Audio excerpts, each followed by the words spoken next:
can we be morally good without being a Christian? Well, the answer is yes. Well, then why become a Christian? Well, this is why.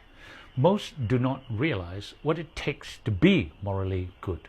Most think that to be morally good, it means you are to treat others the way you want others to treat you.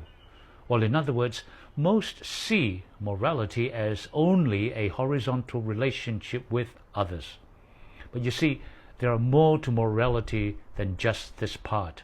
There are two other parts which are offered by Christianity, but not by the secular world. Now, the two other parts are this. First, getting the internal harmony right at the individual level, meaning ensuring that we as an individual are capable of treating others well. I mean, this starts with the realization that we all have a propensity to benefit self first before others. If you don't believe what I say, check your objective when you last do your tax return, and you will know what I mean. If we don't harmonize what is within ourselves, we will find it hard to treat others the way we want them to treat us. Why? Well, simply because self always takes precedence. In other words, we need to realize and fix this internal disharmony before we can truly treat others well. Now that's part two.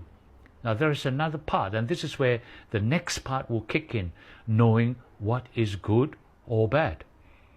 Consider this. Do you know whether you are bad if you are all bad inside? No, you won't, unless you have a standard that defines what is good. And this standard has to be independent of you. Well, let's put it in another way. Do you know that you're asleep when you are sleeping? No, of course not. You can only know you have slept when you are awake. In other words, you will only know that you have slept when you're outside of sleep. So at the individual level, we need to have an anchor outside of us to know that we know.